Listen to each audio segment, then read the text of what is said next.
Hope. No, hope is a very, very powerful word. And the doctor in me very firmly says that hope brings miracles. And that is where we are going to talk today, that we are going to talk about some hope that has come. But before we move on to that, I would like to quote the father of medicine, Sir William Osler. He said, "The practice of medicine is an art, not a trade, a calling, not a business, a calling in which your heart will be exercised equally with your head. Often the best part of your work will have nothing to do with potions and powders, but with the exercise of an influence of the strong upon the weak, of the righteous upon the wicked, of the wise upon the foolish." That is what Sir William Osler told all the doctors. But many times, doctors, I was surgeon for some time, 15 years, and I felt that, am I doing right? Am I getting what I should give to the patient to cure that patient? And that is where I think possibly almost all medical fraternity across the world and in India as well are going through. Yes, we are passing through a very testing times of COVID-19, where number of cases are on rise, uh, intensities are variable in some countries, in some other countries not that intensity.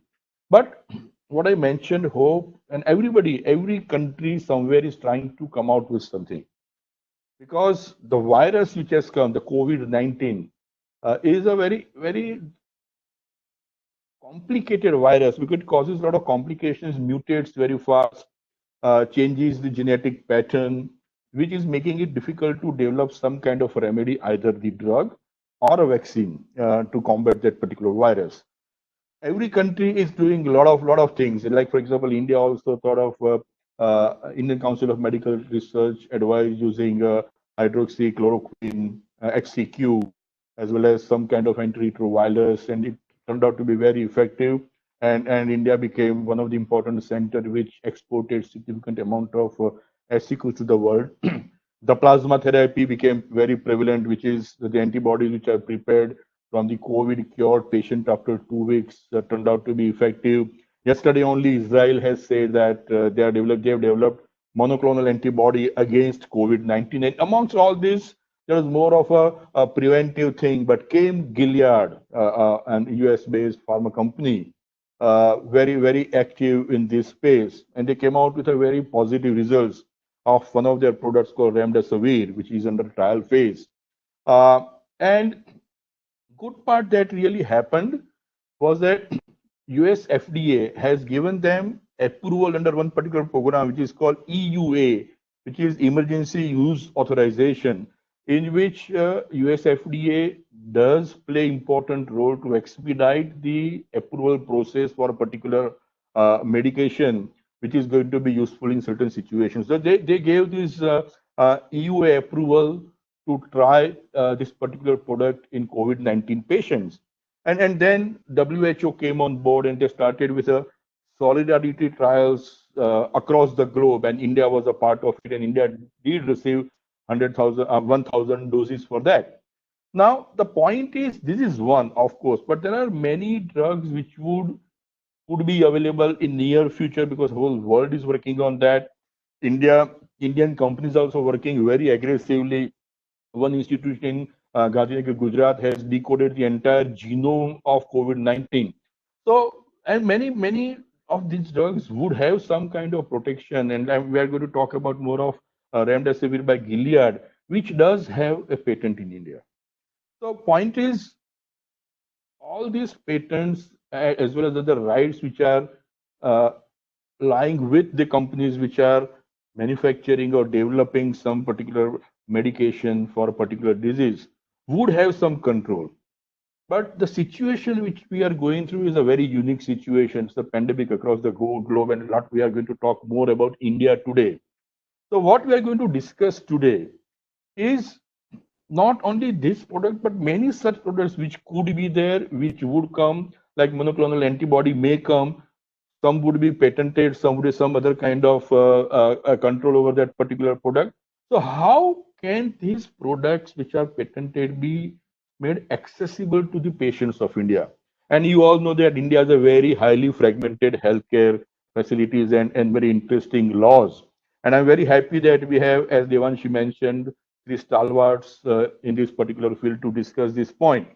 So what we are going to discuss, we're going to discuss what exactly the scenario is, how it can be accessed in case of patent or some other things. What should be the best case scenario? Can government go beyond something to make the drugs accessible to patients? And what should be the ideal scenario to I wish it doesn't happen, but such times are going to come in future. So I think, so Gauri, I want to start with you. You know, as I mentioned, this is a situation at testing times, but there is a hope. A hope has come by one particular product, and there could be many more. Hope of a possible cure, and many such situations also would arise in future. And everybody won't want that now because, and the numbers are increasing. Everybody wants some remedy. So I just want you to tell you how the patients in India can get access of those drugs, especially if they are patented in India. Yeah, Gauri. And uh, all these situations make us think and take a step back and wonder, whatever has developed in terms of regulatory regime, patent regime, regime for access, whether we need to revisit some of those. Uh, so coming to your direct point, the way I see it, what are the various things that are to be, likely to be patented in India? And I want to clarify here because see, if we see the kind of audience we typically get, we do have some students as well. So I will try to also go back to basics, because that is a request received sometimes from the students that sometimes I your totally sessions agree are on taking that. at a high Totally level. agree. So I will be dealing with those as well. So coming to the point about so we are talking about test kits, we are talking about immunity enhancers, right? Because this is a this is a this whatever the virus is attacking your overall immune system. We are talking about vaccine, a preventive measure, right? So when you look at this entire gamut, of course, probably a method of treatment, and the reason I'm mentioning method of treatment is because in India, method of treatment is not patentable, right? So we just want all the other things that I mentioned before, those as well as the process to manufacture those products can be patented in India. So when you talk about patent only getting created,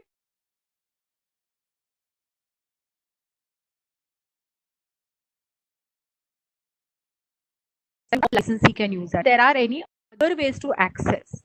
So that is one, right? So basically, I think Abhay and others will take that up. So one is the availability Breaking. to use the. We couldn't hear you, Gauri. We couldn't Gauri, hear you. Okay. Gauri, your voice Gauri, is breaking a little bit. can you So just bring your microphone near? Yeah. So till what point did you? Just repeat the last line. That's all. Okay.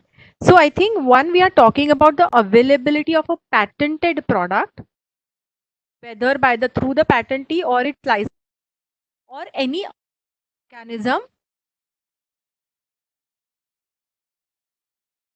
That, you say that okay, we have a patented product. There is also a drug regulatory regime which we have to take into account. That you mentioned, or any other product may have actually got an approval in India for some other indication. Now, does it mean that in some other country that indication has been approved necessarily means that it is approved in India? The answer is no, right? So the point that you mentioned of global clinical trials, where enough Indian patients that because the effectiveness of the drug also depends on the genetic makeup, right? Indian regulators will be convinced to accelerate the introduction of that product in India basis the trials conducted outside India. Of course, there is a mechanism available. I'm not going into that, but that is the other hurdle we need to take into account. The third is the manufacturing, right? The capabilities and all of that. Just talk about acts from a patent perspective, but all these other aspects to be taken into account. And the fourth one is the pricing. Now, in when we say access, it will have to be effective access that anybody and every access. Now, whether the government decides to make these products available through its, its program like Ayushman Bharat and the like, or are they going to be available only through the private channel? So how is the government thinking in terms of access, and whether it is through, reduced pricing, whether it is to subsidize pricing or whatever it may be, what is the pricing strategy that the government needs to adopt, and is it a short term strategy or a long term strategy? So whatever I'm talking about, whether it is access, I don't want to take over Abhay and Appad are going to talk in terms of patent, but whatever we are discussing, the strategy will be short term to say that okay, this is available till the pandemic situation is over, and once we are coming out of that curve, the virus, what I understand, is here to stay. So does the strategy change once that pandemic situation is over? Is the other, facet that we need to keep in mind when we are looking at all these regulatory scenarios. So I'll stop here and over to you, Doc, and then we can get into specifics. Yeah, sure. I think you very, very rightly pointed out that what should be the timeline, and as you very and pointedly mentioned that this virus is going to stay. Yes, definitely this virus is going to stay.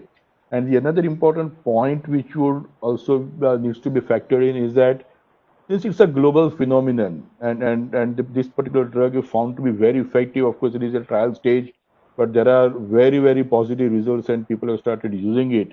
Uh, the challenge would be manufacturing the quantum, because entire world would need this. And if you see the numbers today, it's almost a huge number which is happening, and I'm expecting the second spike which has started happening in various countries. So the manufacturing also is going to be a huge challenge. Not that every country would manufacture for themselves, but let me take example of India. It's not going to be only manufacturing for the Indian demand. Fortunately, the need today compared to other countries is significantly low. I'm happy about it, even though cases could be less reported, but still number of patients in India compared to US and other countries are significantly low. So it would also end up that India may also end up manufacturing for global demands. And this is going to be not only a short term, as you mentioned, maybe it's not going to get over, say, in May end or June end or July. It is going to be, and that is why, even Gilead also just gave a press statement yesterday that they are looking at entering into a very positive statement came from Gilead that they are ready to enter into collaborations with various governments as well as companies, and the timeline which they are looking at licensing at a very, very reasonable terms up to 2022, which is a huge thing, and people are prepared. So that is where I think it's going to be very important. And you mentioned the significant avenues also, and I think one of the important thing from Indian point of view is one of the provision which is there in Indian Patent Act, which is called compulsory license, and through which I think a patented drug can be made available at certain situations, and government has some kind of power to exercise that option under law. So Abhay, I think who else than you to just give us about the basics about compulsory license. What exactly the compulsory license is and how it can help us providing access of patented medicines in India. Thank you, Doc. And Didi, you almost talked everything that I had to talk. Thank you for stopping at the right moment then. So, before we go about talking what is compulsory license, whenever we hear a term such as patent, the first thing that comes to our mind is the exclusivity that comes with it. And exclusivity is nothing but the monopoly which is provided to the patentee to enjoy the patent rights which are accorded. This is the grant of the patent. Now, taking the Indian context, for instance, so there is a qualifier whenever a patent is granted to anybody. The first and the foremost requirement that is there is the patent, the invention should be worked to the advantage of public. As in, the patentee is allowed to derive benefits as and when they want, but finally the end objective is that it should help the society to grow. It should have a social angle to it. It should have an economical angle to it, where the society is improving and India is progressing. So that is one aspect of it. But then it is not very uncommon to see that patents are filed with a view of blocking a potential market. And many a times the patentee may not have had any immediate thoughts of practicing the invention or starting a manufacturing unit locally. the very first go is to block the market, block a potential market, to which India is a potential market when we talk about technology or we talk about pharmaceutical. So in such times, the manner in which they try to practice their invention is by maybe having a tiny setup where they can manufacture or practice their invention, or they can collaborate with local players, let's say the generic players that we have. They can have license arrangement with them, or they can import drugs, medicines from anywhere where they're already practicing the invention. So with this mix and match of license, importation, and local manufacturing, they try to supply or meet the requirement of the supply of the demand that is there. But when it comes to drugs and medicines, it is very important that these drugs and medicines are available in adequate quantity and affordable pricing, especially for the countries like ours, where cost becomes, if the costs are too high, large portion of the country may not be able to afford it. So what happens during such instances? Because the licensees are not able to manufacture as much as it is required, the patentee is not able to manufacture as much as it is required. So in that case, it's very difficult to meet the supply because there is nobody else because of the exclusivity that is there for the patentee. So fortunately, we have a provision, Patents Act has a provision using which any person interested can approach the controller, and controller can snatch a compulsory license or can force the patentee to give license to the person interested. So that's why the term compulsory licensing is used, because it's actually forced from the patentee. Now, the question could be who can be any person interested, which is defined by various laws and various acts. So anybody who has the capability, anybody who has the ability to actually put the investments or has the ability to work the invention to the people's advantage can approach the controller and get the license for working the invention. Now, there are two qualifiers to the compulsory licensing regime that we are talking about. So I forgot to tell the section 84, if anybody wants to remember that. So the two qualifiers that are there is, first is 3 years a person interested needs to wait for 3 years before approaching the controller. The period of 3 years is given to the patentee to try all the measures to make the invention work so that the reasonable requirement of public are met.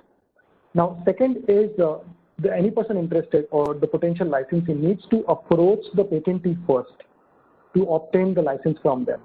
They need to have some sort of meaningful engagement with which they can come up with, they can derive or they can iron out any differences that they have in terms of how to obtain the license, what terms and conditions to be there in the license. But because it's a sort of a business deal, patentee may want to derive maximum benefit, licensee may not have that much of foot in the door kind of a stuff. So the license may not be obtained. At this stage, the applicant can reach the controller, setting out the grounds that reasonable requirement of public is not met. Now, what are reasonable requirements? It is not available to the public at an affordable cost, or there is no manufacturing that is happening in India. It's directly getting imported from the foreign country only. So that is one. Now, because of the qualifier of 3 years, many a times this may not be applicable. Let's say if we talk about the pandemic that we are going through and the medicines that Dr. You talked about. The application that we are talking about there has been granted just few months back. So Section 84 in its true nature may not be able to be revoked by any patentee. So for such situations also we have special provisions which gives special rights to the government to invoke or to send out a notice stating that such a patent is available for compulsory licensing. So that is covered under Section 92A, where based on national emergencies, circumstances of extreme urgencies, and the pandemic that we are living through is one such example. As in, nothing can be more called an extreme urgency than what we are dealing through, based on the number of deaths, the number of casualties that we hear every day. So a notification can be issued by the government if the patentee is not able to manage, and I don't think so any single licensee or any single manufacturing unit can meet the demand of any country. Forget about the global as such. So there have to be multiple people joining hands. Now that can be as a voluntary licensing, or could be goodwill gesture from the patentees, or by a forceful compulsory licensing. Now with this Section 84 and 92, we have covered the fact where how to make the medicines available for the Indian market. But Doc, as you were saying, that India has been doing well, and the world may be looking at India again for supplying the medicine to the world. So in that case, also a compulsory license can be given to a company for just for the exporting purpose, which otherwise is not looked upon very favorably, as in you cannot have a license and not meet the demand in India, but directly manufacture it, export it out. But under such circumstances where many other countries also are dealing with the same situation, the provisions are there, 92A to be precise, which directed to pharmaceutical products can be, the license can be obtained for manufacturing and for exporting. Now, there is a qualifier there which says that least developing countries. Now, I'm not sure whether, again, in such circumstances, the definition of least developing country would be used to, let's say, restrict the market where this could be supplied for. So overall, we have good enough provisions for companies to work together and help the situation forward. Over to you, Doc. Yeah, thank you. I think very, very rightly put, and I think I'm very happy that you made one slightly complicated topic into a very simplified version. And I think whenever such licenses are given of a patent product, there is some kind of a reasonable royalty element also involved, which the Indian manufacturer would sometimes be giving. Now, I think we got enough of compulsory license, and India, I don't know whether fortunately or unfortunately, but so far only one compulsory license has been given by the authorities, and that was, I think, 2007 or not exactly, I think 2012 or something. I don't remember the year, but that was for the drug called Nexavar, which was indicated for RCC, which is renal cell carcinoma, which was patented. The buyer was holding the patent, and in certain situations, the authorities gave compulsory license to an Indian company called Natco to manufacture. And so Aparna, I want to come to you now. What factors really went in? You know, for example, when this particular first compulsory license was given, there are also occasions when on 2 or 3 occasions compulsory license was not also given, also considering certain factors. So can you just tell what factors go in the minds of regulators, patent authorities, as well as court while giving this grant, especially the 1CL which you are talking about of Bayer's Nexavar to Natco? Yeah. Sure, Doc. So, as you rightly mentioned, there's only one case in India where a compulsory license has been granted till now. So, this is the Bayer versus Natco case. In this case, so here, you know, when considering these three conditions that Abhay touched upon, under which a compulsory license can be granted, what's important to consider is to remember is what all evidence that the court and the IPAB and the patent office considered to determine each of the points. This becomes very relevant in the current scenario where a lot of companies are, there's a lot of talk about compulsory licensing. So this is relevant for both the patentee as well as anyone who's applying for a compulsory license to remember that, these are the sort of evidence that you may need to show in your application for a compulsory license or when you're opposing an application for a compulsory license. Now, the first requirement, as Abhay has stated, is that the reasonable requirements of the public have to be met. So in case the reasonable requirements of the public are not met, this is one of the conditions under which a compulsory license can be granted. So in the Bayer case, what the Bombay High Court has held is that to establish that you're meeting the reasonable requirements of the public for a medicine, in case of a medicine, right, you have to establish that you're making the drug available to 100% of the patients.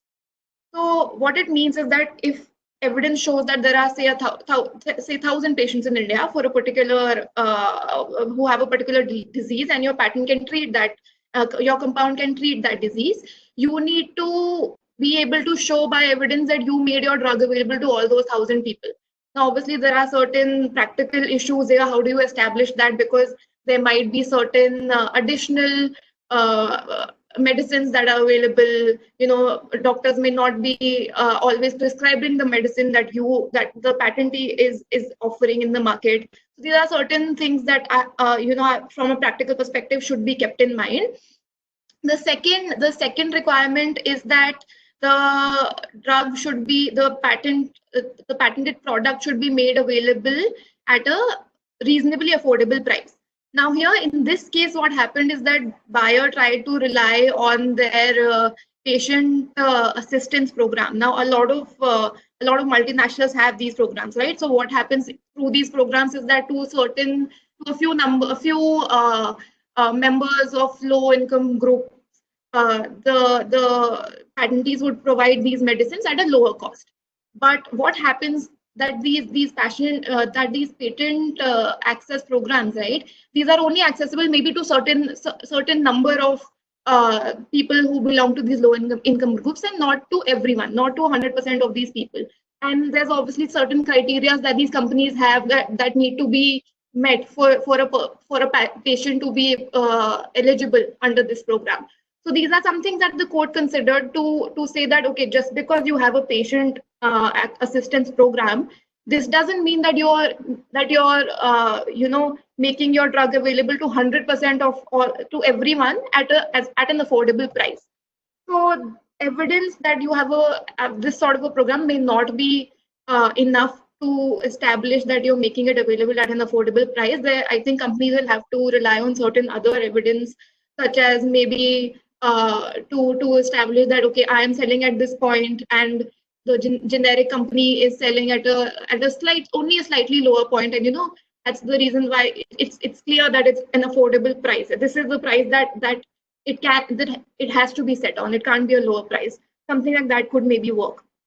The third thing is that requires to be established is the working that the patent has been worked in India.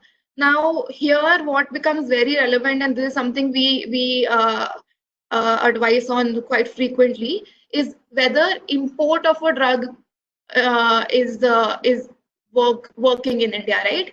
If a company is only importing the drug into India and it's not manufacturing the drug in India, would that be considered working of the product in India, working of the patent in India? So here the Bombay High Court has said that just only for the reason that you are not manufacturing in India would not, in all cases, it would not mean that you're not working the patent in India. The Bombay High Court said you need to do this analysis on a case-by-case basis. So on a case-by-case basis, in case as a patentee, a certain patentee is not able to manufacture in India, they will still need to establish why they're not able to manufacture in India. And in those cases, if they're able to show that there's certain condition and the court and the patent office is convinced, even importing of a product may be considered working of a patent in India.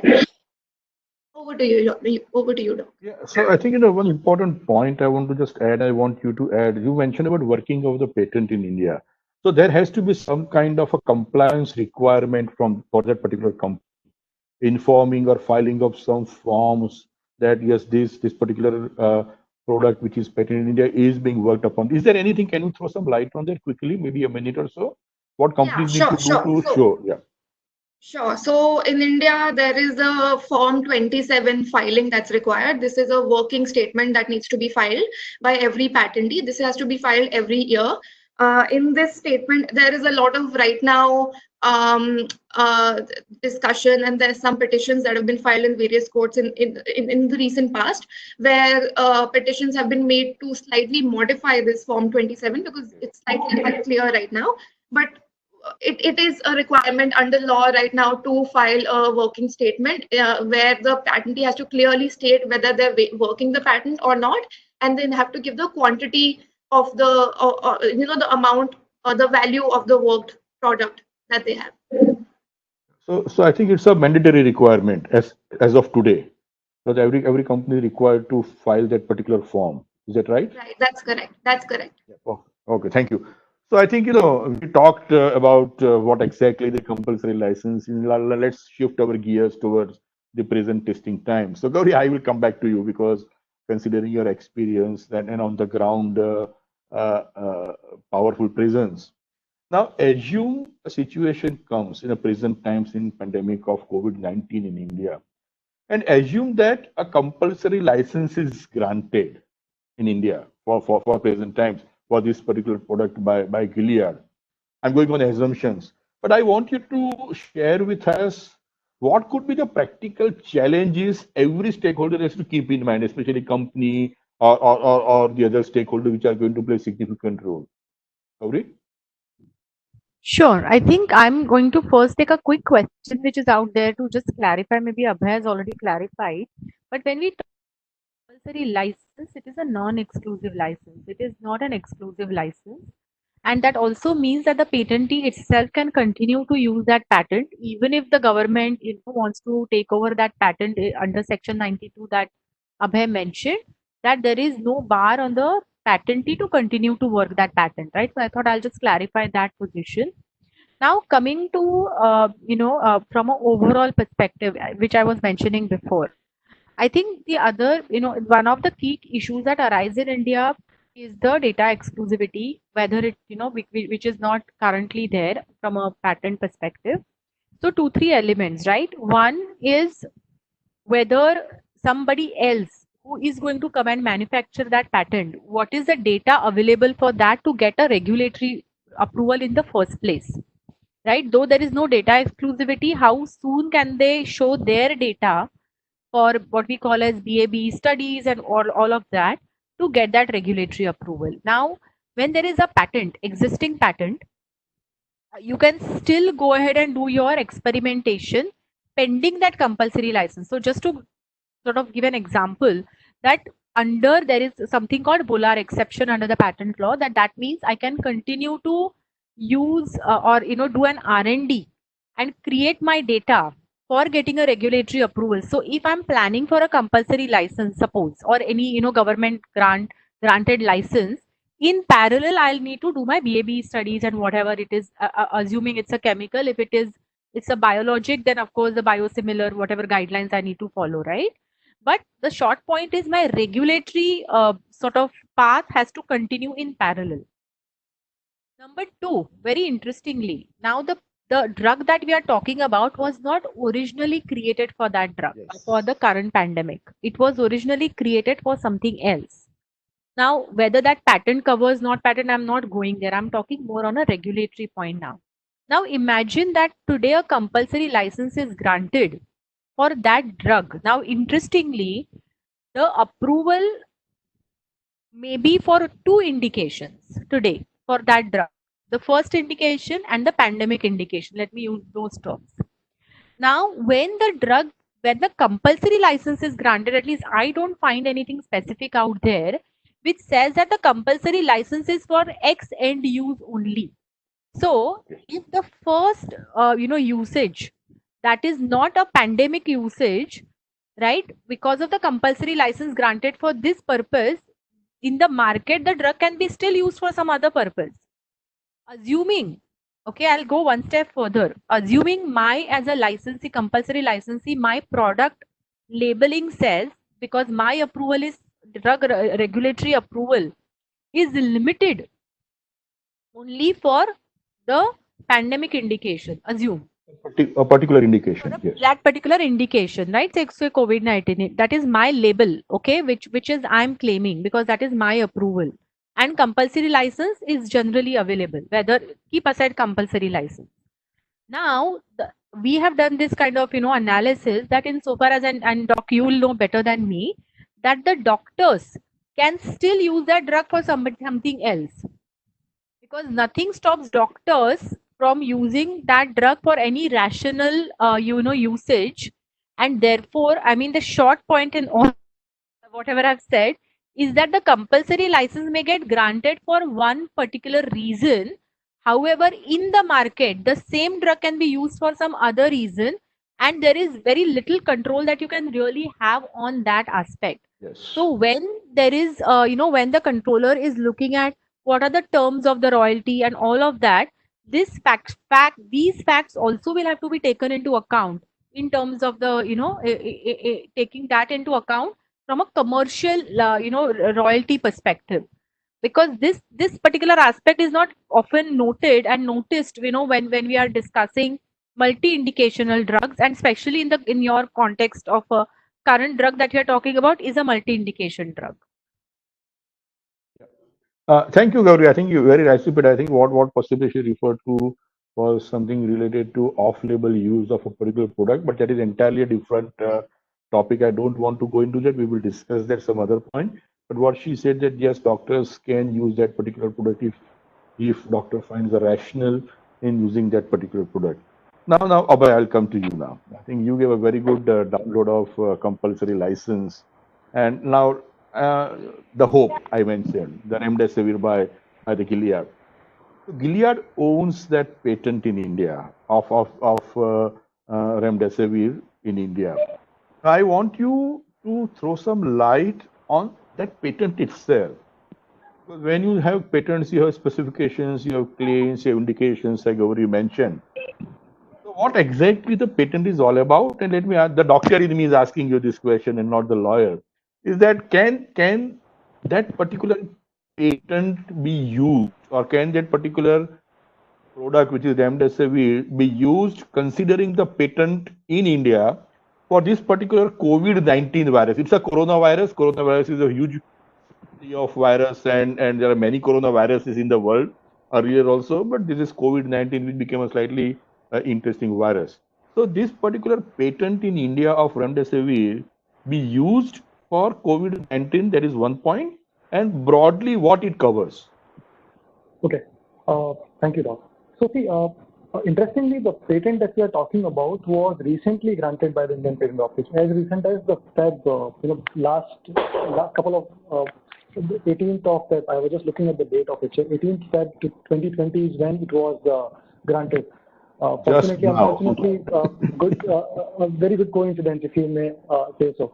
But it draws priority from 2014, 2015. So it's not like it was a planned thing to have the patent now. So this has been in working, and it has come from PCT route to India, and it got granted just recently. So I was just going through. Time on. Sorry, when you mentioned about PCT, just mentioned one line on PCT also. What? Because we have students and others also, so it will be helpful. So patent filing, as we know, patents are territorial rights, and you need to file a patent application in any other country, any geography that you are looking for protection. Now, one way of doing it is to file usually in all the countries within 12 months. That's the deadline that is given to you, so that your priority date, the invention date, is secured.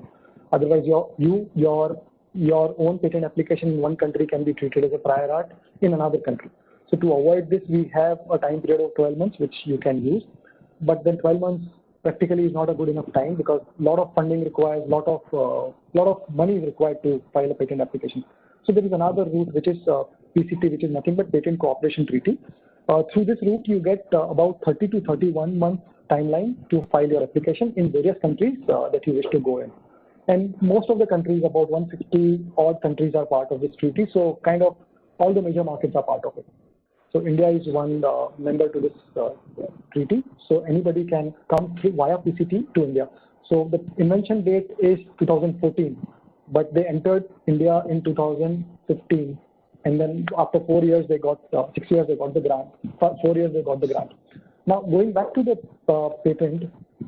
So this patent, Doc, as you were rightly mentioning, that this is actually targeted to treatment of filoviruses.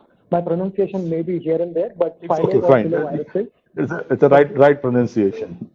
Okay, so filoviruses involves Ebola, Marburg, and they say that the coronavirus also, so coronavirus is a huge family, and which includes COVID-19 also. So the entire specification is directed towards how this particular compound that they have claimed can be used to treat the infection, and can be used as a cure, as well as to stop it prophylactically, basically, before that, as a proactive measure, it can be used.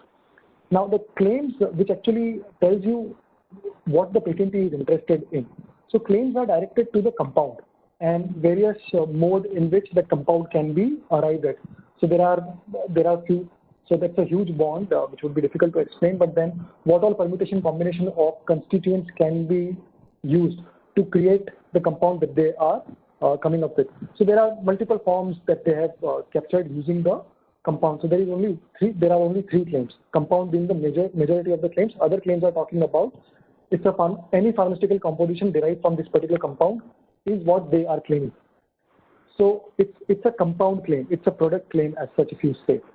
And the entire specification goes about how it can be administered, what all shapes can it be there, it can be administered orally or not, it can be inhaled, it can be given as a tablet. So they have gone into various modes by which it can be produced, it can be administered in a combination therapy, as a standalone therapy, or other way also. I see, Doc, you're smiling, but then combination therapy is what I learned today. So yes. I thought of using that term. So it's overall, but then the good thing about this is, so during the prosecution, Patent Office rejected it, stating 3E. 3D is what comes up all the time for pharmaceutical patent applications, stating that this is already existing, it's a new form of a known substance, so cannot be granted a patent on. But the agents, the law firm that was representing them, were able to overcome the objection by stating that it involves higher efficacy, which the Patent Office wanted to hear, and they provide certain data, some data also, which actually proved and was beneficial to get the grant. So because it is a product patent, it can be used, it is not restricted for being used for this purpose only. They may have envisioned a purpose, COVID-19, but coronavirus as such, but could be used, as Gauri said, doctors are the technical people who can then decide how to and where to use this. So it's a product patent, but they have to, somebody has to get into license or some sort of collaboration with them to actually start manufacturing, to deal with the situation that we are going through, the reasonable requirements that need to be met. Yeah. So there are no restriction of use as such. Yeah, I totally agree, and it's a very, very, very good to know that yes, it covers coronavirus family, which is a huge family of viruses, and COVID-19 is just one virus which came out, which got mutated and made life complicated. It is just the coronavirus disease. 2019 it happened. That is why it is called COVID-19. That is also nomenclature of that virus comes. But it is very, very important and very good to know. And thank you very much. I am really amazed at how an IIT Bombay engineer has transformed so well and explaining so well. Thank you very much, Abhay. So far, I think we talked about one of the most important weapon is a wrong word, but element in the armamentarium which any government has, Indian government has, when it comes to providing access. So Aparna, now I want you to let everyone know that compulsory license is one, somehow exercised only once due to various reasons you mentioned also. What are the other ways government really can play a role in providing access of medications to people of India when it is a patented product? Yeah. Right, Doc. So apart from the compulsory license regime that's in the Patents Act, right, there's also this concept of allowing use for the purpose of the government and even acquisition by the government of patents. So I'll deal with both concepts. So first, coming to the use of any patent by the government, right? So the Patents Act provides that the central government, during the pendency of a patent application or even after the grant of a patent, can start using a patent for its own purpose, for the purposes of the government. So this has to be something that's to be notified by the central government. Now, what happens in this sort of use when it's used for the purposes of the central government? What this means is that they can even sell the patented product under this provision. But the sale has to be it has to be non-commercial. Basically, the government cannot make a profit out of this.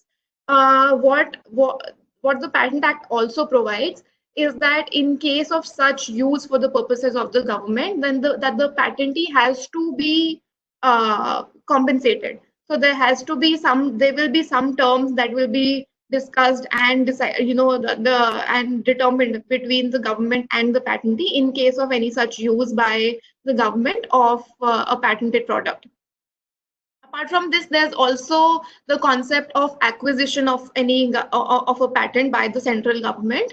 In this case, the Act provides that in cases where for a public purpose the government thinks fit that a patent should simply be acquired by the government can do so, again for some compensation that's to be given to the patentee.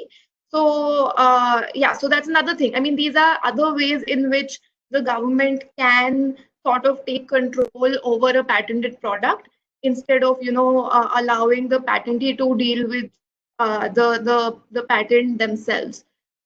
There's another provision that I think becomes relevant in the current scenario, and it's already been sort of used, is a case where the government has been given the power. The government has the power to revoke a patent if the government feels that the patent is prejudicial to the public, right, to the Indian public.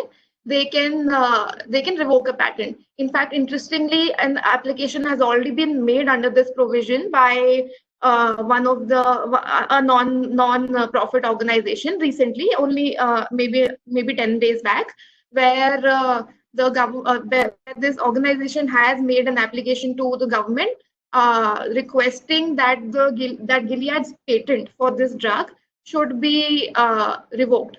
Right now, I mean, there's nothing more that has come out of this, but there is already an application that people may want to look out for. Okay. I think, thank you very much. That's a very important point. But again, going back to what Abhay mentioned and Gauri mentioned earlier, that yes, there are provisions in Indian law that can provide access to patented medications. And when we are talking about remdesivir by Gilead, there is a hope. And as I mentioned in the initial comment, that yes, Gilead has been very vocal and expressive to the world that hey, we are there and we are ready to enter into any kind of collaborations with various countries to provide access of these. And as I very rightly mentioned, the biggest challenge I feel is going to be the managing the quantum of production for entire world.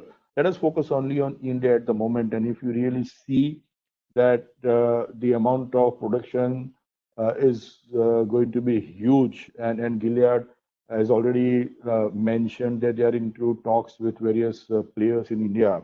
Of course, the names have not come.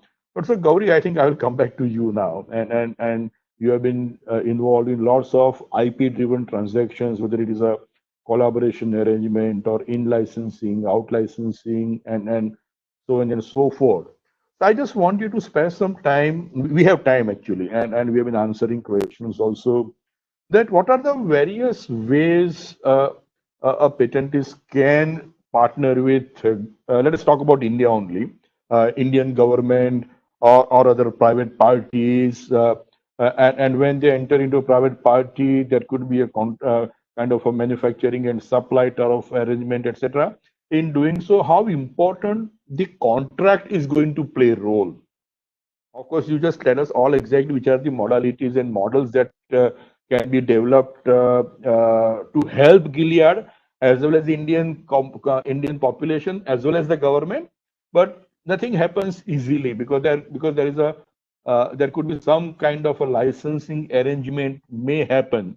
And I want the audience also to know from your huge experience on IP driven deals, how exactly the contract should go. Over to you, Gauri. Sure. Thanks, Doc. I just want to, before I go there, on the point that Aparna mentioned, and honestly, I've been reading this section 66 that you mentioned about, revocation in public interest, quite sort of, and I don't think there is a precedence as to how it can be interpreted.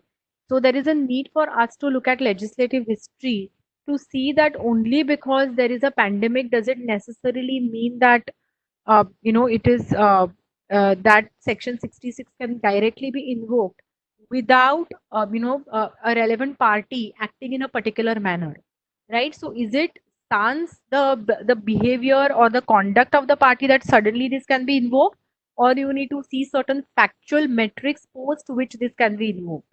So I'll not spend too much time here, but I think there is some thinking required, and we need to also look at, even when we talk about compulsory license and all these things, like right from Justice Iyengar's report, back in 50s, I revisited that report, once again when we were starting to look at these scenarios, right? There is a full legislative history, jurisprudence basis, which we need to look at certain things in a certain way. Now, coming to your point, Doc, and I think some of you have already made those points on the on the type of arrangements, which are, one is simpliciter license arrangements. The question is it exclusive? It is going to be because, some of these foreign pharmaceutical companies may not have a manufacturing base in India. Yes. Is the arrangement going to be manufactured outside India and then import into India? Whether that affects the pricing, because of which then the compulsory license likely to get triggered. But just on that, I think there was a question before I forget, that on the current patent, you're right, Section 84 will not apply because the 3 years have not passed since the since the grant of the patent. So you will not necessarily go under 84, but you will go under the other provisions that Abhay and Aparna mentioned, if at all talking about this particular patent. But assuming this question is broader, coming back, licensing, whether import into India or is it it's manufacturing in India. If manufacturing in India, are we ready, right from your supply chain? So whether that the patentee will organize a supply chain because you have to maintain certain quality. What are the terms of that supply chain in terms of getting your API in place?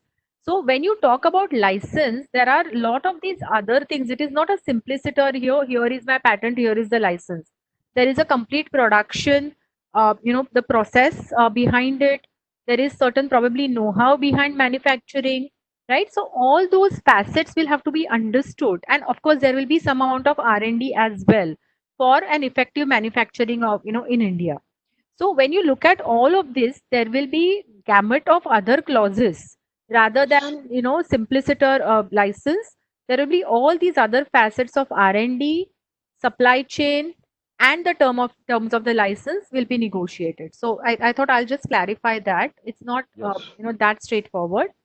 Then we talk about the exclusive versus non-exclusivity. Now there is a possibility that at the same time you are having a commercial relationship with the other manufacturing companies within India for probably only export into certain countries. So you could have that kind of arrangement, which is a territorial arrangement as well.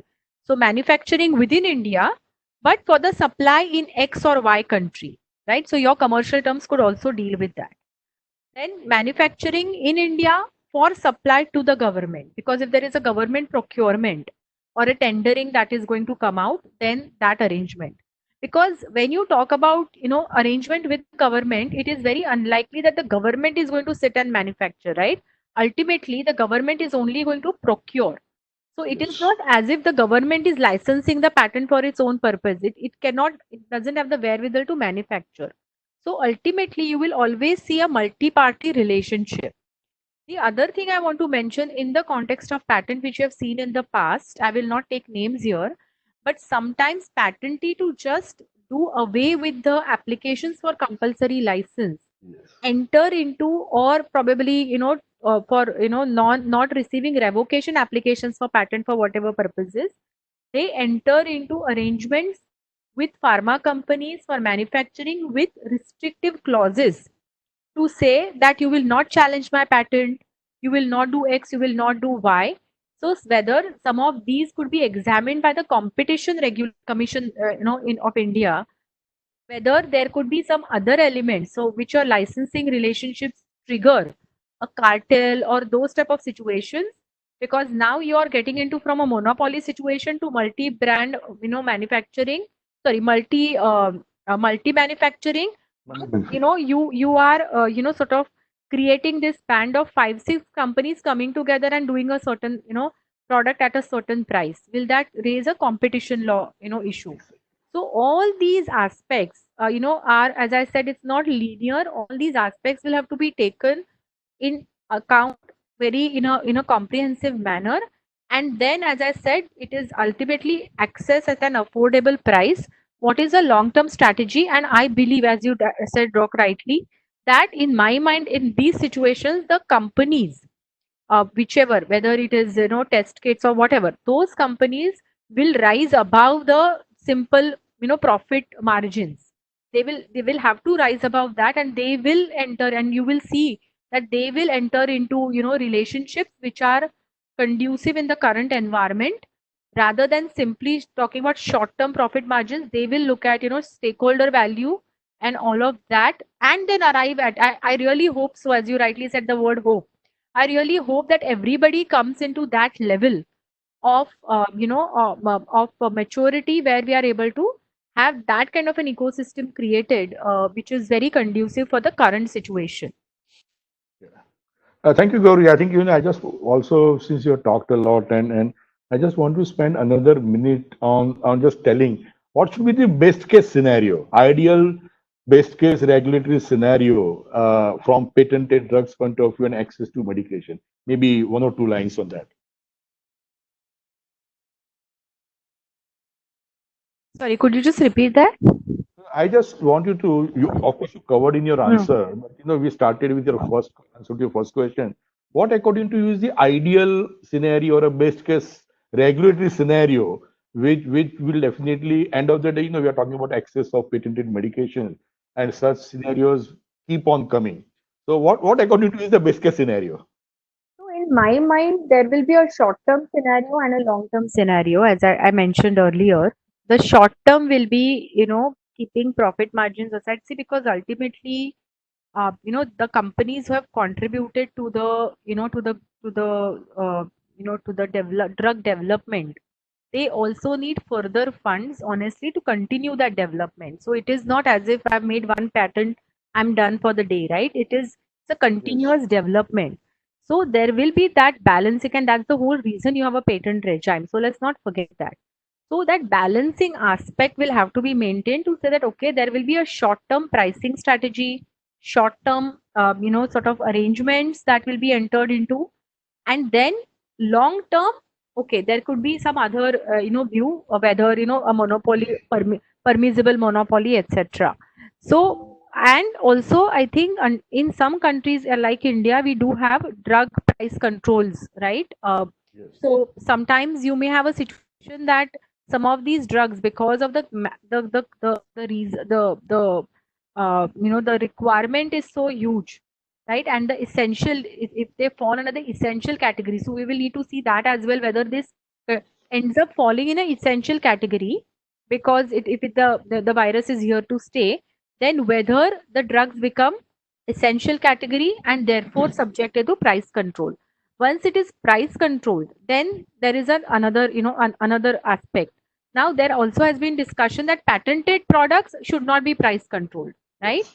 And that is the reason they say that you will have a regime under the Patents Act, which is compulsory license and the like, which will apply to so you can't have a double whammy basically, Exactly. right? So Exactly. there will be that balancing that will happen in my mind in a short term, and long term probably some other models will evolve.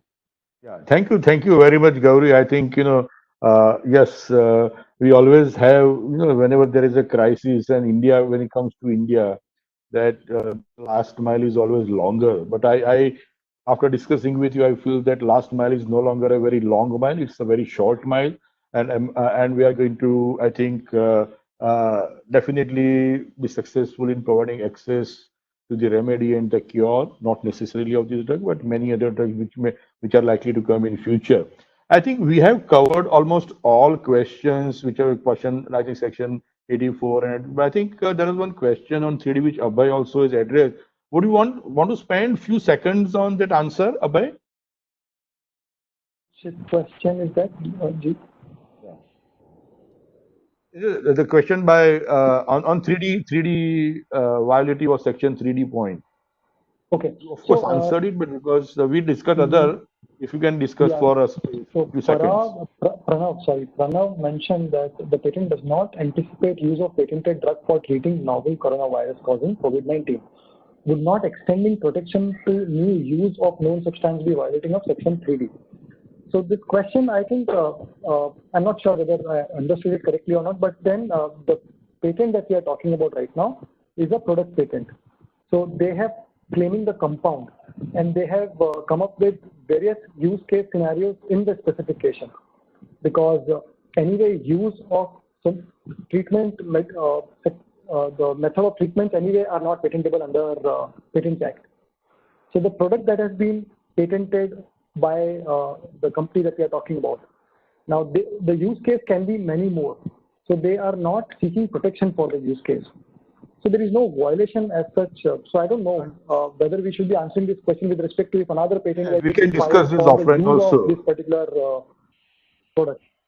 Understood. I think we can discuss. So I think Gauri, I have one question for you, and that question has come from Pallavi Bhatia, and I think nobody else but you can manage this question.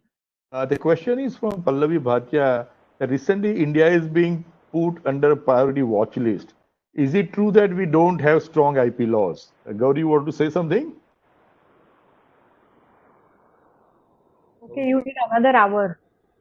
I don't know. I am giving you 40 seconds.